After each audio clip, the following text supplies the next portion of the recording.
Before we start with today's videos, I'd like to shout out the sponsor, Simply Carbon Fiber. Simply Carbon Fiber makes these awesome, real 100% carbon fiber wallets that can hold up to 6 cards, your cash in the back, and then come in both twill and forged carbon fiber finishes. And Simply Carbon Fiber is currently having their 10th anniversary sale, and the entire website is 30% off. So make sure you go click the description down below, take advantage of their deal. They have a ton of stuff, such as awesome slim carbon fiber wallets that I just showed you guys. But if you guys don't want a wallet, they also have phone cases that are both forged and twill carbon fiber based on your preference. Some of them are even colored carbon fiber, which look absolutely amazing, and those are the ones that I have. Not only that, but they also have watches, sunglasses, and a ton of other accessories, such as just random keychains that are also both twill and forged carbon fiber. I also recently added license plate frames, both in twill and forged as well, for your car or your motorcycle. So click the link down in the description below, take advantage of their 30% off store-wide sale,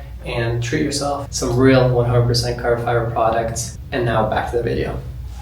What is going on, you guys? Welcome back to the channel. Back with another video, the video that you guys actually have requested in the past when I've done these garage videos. I was actually going to save this video for sometime later on this year when it kind of cools down a little bit and I can't be riding as much on cooler days and stuff like that. But first things first, let's address what everyone talks about. I have 9 bikes in the garage right now. I got the H2, the R1M, the V4R right here, H2R, the lovely HP4 Race, the fan favorite Fireblade, the M1000RR in the back, then the Rush, and finally right there is the newest one in the collection, the Portrayed RR, which is temporary. If you guys missed those videos, go check them out until my other new MV Agusta makes it in the mix. But yeah, so obviously these are all super bikes. I am pretty young. Well, not anymore, it's catching up real quick. I started YouTube when I was like, what, 22, 23? So it's crazy, time flies. It's been like 3 years. Anyways, insurance. First and foremost, you gotta realize the more risky a vehicle is, sometimes it doesn't add up, but sometimes it does. Most of the time it does. I wanted to mention that because these are all 1000cc motorcycles, which means they are as high of a risk as it gets. Obviously, the value of the vehicle matters. What I've come to realize over the years, it's actually not just that, because I have vehicles that are valued at a much higher price point. For example, my insurance on my Ninja H2 right here is actually higher than my insurance on my H2R right here, even though my H2R is a lot newer and double the price. Let's touch on that just a little bit. So why is that? Insurance companies tend to have record of a bike such as a Ninja H2, and then let's say other people have Ninja H2s and they crash them because it's a high risk bike and a lot of people can't ride them and loop them, happens a lot. Then the insurance is set at a much higher rate for the H2 than some of the other bikes. The H2R, as you guys know, is a track-only bike. I am probably, if not the only person, one of the only people that have it on the road. I'm not gonna get into how I have insurance for this thing in X, Y, and Z, but let me just tell you that pretty much there's no one else that is riding an H2R on the road. So therefore, there's almost nobody that would crash an H2R on the road. Therefore, there is no record from insurance companies that someone's like, oh, I crashed my H2R and let me report it and get money because, you know, like somebody hit me or whatever, you know what I mean? Like insurance work. So because there's no record of this bike being in any accidents, they assume that it's like a safer bike, which is why this is a lot cheaper than my H2. I wouldn't say a lot cheaper, but it's definitely a decent amount cheaper than my H2. My H2 is actually, oh, it is a lot cheaper because my H2 is one of my most expensive bikes because it's supercharged, 1000 cc's, and it's considered a high risk because apparently people wreck them a lot. Another bike where my insurance was really high on was actually the Super Duke. Why, you might ask? Is a Super Duke insurance more expensive than an M1000RR or a Fireblade? That's because the Super Duke is more of a common bike. Because it's a more common bike, it's not, you know, a rarity special model. Like some of these bikes, same thing, they have more of a record on their back-end files and all that stuff that, hey, people crash these bikes. And also people that, for a lot of people, the Super Duke was a crazy bike and it's very torquey and people do crash them. For me personally, it was very slow because again, I ride stuff like the Ninja H2, which the Super Duke in comparison is like super tame and super relaxed, which is why I personally never thought it was as crazy as people made it seem like. And people are like, oh, your Super Duke is slow. It's just another Super Duke. They're all the same. It's tuned. It made like 175 to the wheel by no means it's slow. It made like, I don't know, over 100 something foot-pounds to the wheel of torque. So it is definitely not slow. Somewhere on YouTube, go check it out if you want to see the power numbers and the torque numbers of the Super Duke, but they were pretty high up. So my Super Duke wasn't slow at all. It made a little bit less power than my R1M over here. So it is definitely a very powerful and fast bike. But again, this is also one of my slowest bikes. Well, it's my slowest one besides the Super Duke that was gone. So we have my R1M in all of these bikes, and then we have some of the fastest bikes, such as my Ninja H2 and the H2R. And because I ride these a lot, I'm kind of used to that higher power, blah, blah, blah. All right, that's a little side talk that we got into. So now let's go back to the main topic, insurance. And yeah, that is why the Super Duke was more expensive than some other bikes that I have, because they just have more of a record of the Super Duke, of people riding it and crashing it. Now, when you come to more of some of the specialty bikes, such as the M1000, the Fireblade, those are more of rare bikes, which means there's literally less than 300 of both. I think both, they came out around that like pandemic period, so both of them were supposed to have 300 made here in the US, or well, delivered to the US, but only less. Apparently, I heard that on the 2022 M1000RR right here, apparently only like 180 or 200 came to the US, so it's a very, very limited model. Same thing with the Fireblade. They had issues with production at the time, so instead of 300, I think 200 and something were ever delivered to the US. So very rare motorcycles, which also means that there's less people having them, aka less people crashing them, especially because they are nice limited bikes. People tend to care more for them. They're not as reckless with them. That could be argued, but you know, in general, when you have a nicer vehicle, like for myself, I take care of it a little bit more than my less expensive, less nice limited motorcycle. Therefore, less record, and therefore it's cheaper in that sense. Currently, I believe the H2 and the M1000 are some of my most expensive. I think the M1000 is gaining more popularity because they are making it. When this came out, it was second year ever, because they came out with it in 2021 and then they made the 2022, which is mine, same colorway.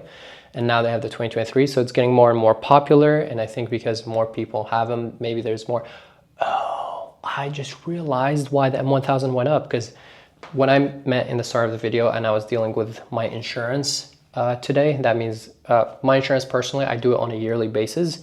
So I pretty much have a yearly policy, which does help you reduce your price a little bit. It's not a huge impact. I will get to how you can save more money, because there's a lot of like little tricks where you can do, which will deduct your monthly insurance or yearly, whatever you do. But yeah, I do my insurance yearly, and my insurance renews in this month, which is why I've been dealing with it today, because it's renewing. And usually, sometimes, not always, but usually it goes up every year, just because insurance is getting more expensive. If materials are getting more expensive, there's more thefts, more accidents, whatever it is, but usually it goes up.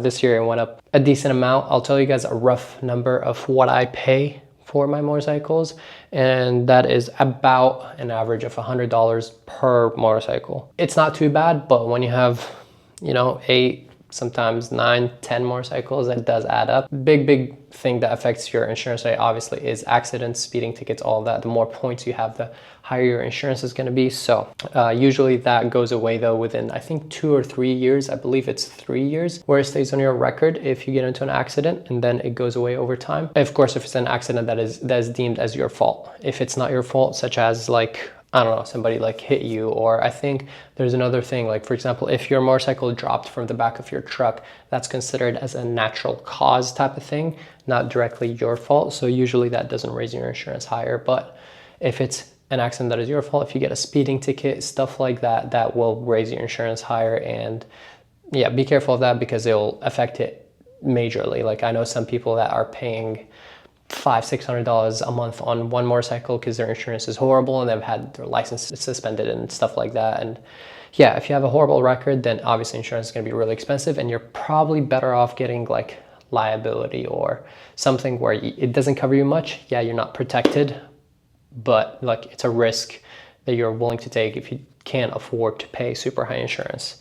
Obviously, I always recommend you to have insurance just because it will save you a lot of money if something happened, but I understand that insurance can get really expensive sometimes. So You know, there's ways such as increasing your deductible. I have a high deductible, which is $1,000, I believe, which means that, for example, if anything happens and I decide to use my insurance, I have to pay $1,000 out of pocket, and then they'll cover the rest. If you have a lower deductible, like $250 or $500, for example, when you get into an accident and then instead of paying $1,000, you only pay $250 or $500. Since you're paying less, your insurance is more expensive since you have to pay less out of pocket when an accident happens. Let's go through some of the factors we already talked about. So age is a big one. How common and the record the insurance companies have on certain bikes matters a lot. So if you're getting a very common bike that is known to go down a lot, that will affect your insurance rate a lot. You should probably shop before you buy a bike.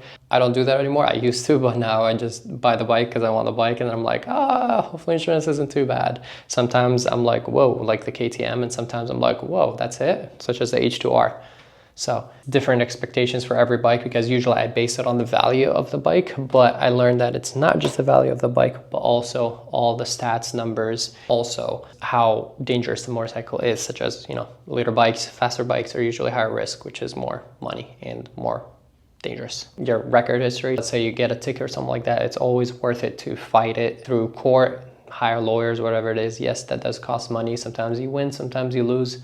It's never really guaranteed. It's very dependent on the situation, but in my opinion, because I have multiple motorcycles, it's such a big policy, so it's worth it for me if I save money, because if my policy goes up, it doesn't go up on like one bike, it goes up on like everything. All the bikes added together ends up being like a huge difference. Another thing that I would recommend, especially to newer riders, is to get the uninsured motorist coverages. What that is pretty much if somebody that doesn't have insurance is riding or driving illegally hits you, then the insurance company is still going to cover you and take care of you in that sense. I do recommend that to newer riders specifically, because older riders, we usually tend to have a little bit more experience and we kind of know if a car is being sketchy and can avoid like vehicles a little bit better. You know, it's when you have some more experience, it's a lot easier to read the road and just kind of avoid certain situations, versus a newer rider where you're just focused on riding and you might not be aware if, oh, there's a car coming up, or this car is acting a little weirder than usual, let me move away from it. Just be somewhat aware overall. Lucky for you guys, I do remember the tricks of how you can save money on your insurance. First and foremost, do the motorcycle safety course. Do that. I was riding for 2 years before I did that. And I did that because it saves you on insurance. When you get your insurance, ask the insurance company, hey, like, how much is it to insure this motorcycle? And then make sure you do that first.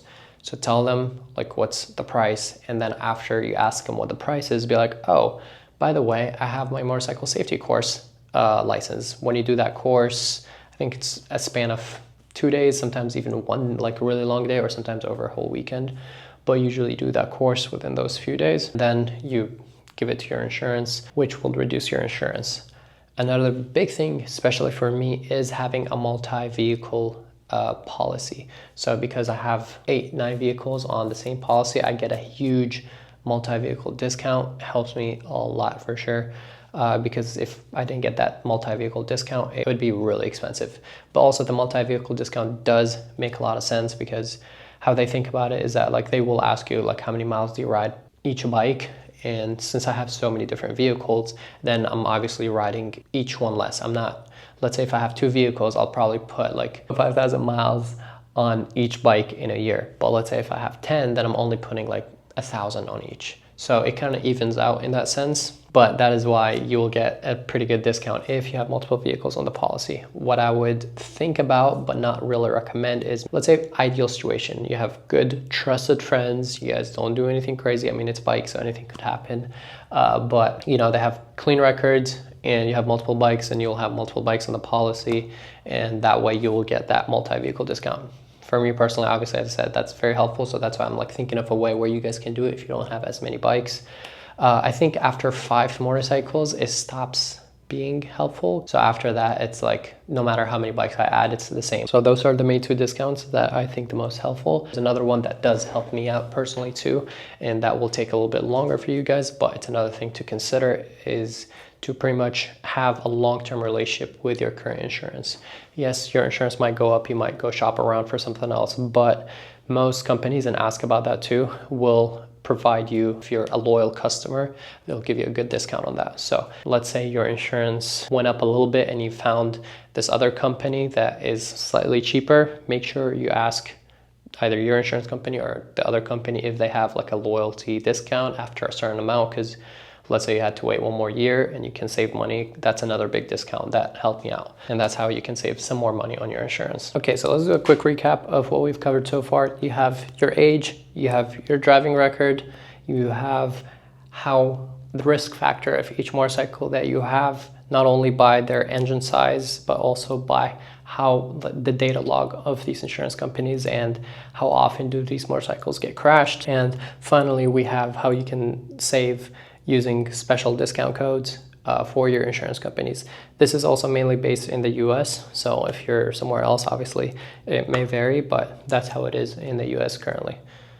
Well, there you guys have it. I hope you guys found this video helpful. It's just tips, and I think a lot of people wanted this video. I don't know, people, I guess you guys were really curious of how much I pay for all these vehicles. And as I said, I have somewhat of a decent record. I have a bunch of other discounts like I've mentioned, but yeah, totally is about, I'd say a minimum of $100 per bike.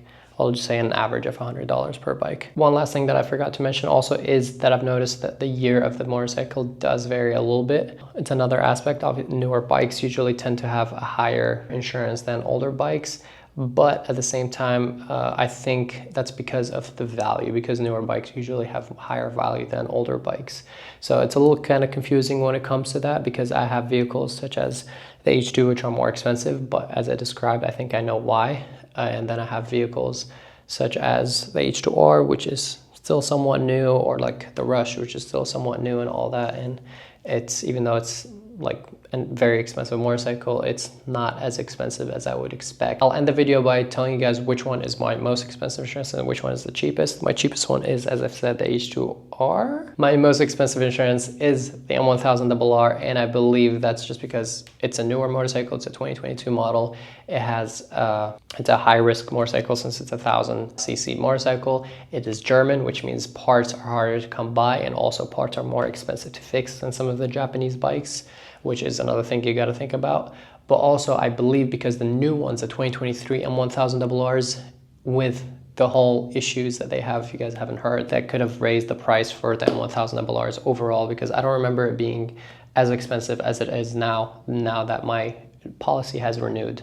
I hope you guys found this video helpful. I'm sure I missed probably some topics. I kind of just, you know, wanted to share some of the knowledge when it comes to having multi-vehicles like that. And let me know if there's anything else that you guys would like me to cover. I'll check the comments down below, especially early on, the first day or two when this video gets uploaded. So comment down below if you have any other questions, and I'll try my best to answer them and get back to you guys as soon as possible. But yeah, good luck on getting your first motorcycle and your insurance, and stay safe on the road, because not only it's good for your physical health, but also it'll save you some money down the line. All right, guys, peace out and ride safe.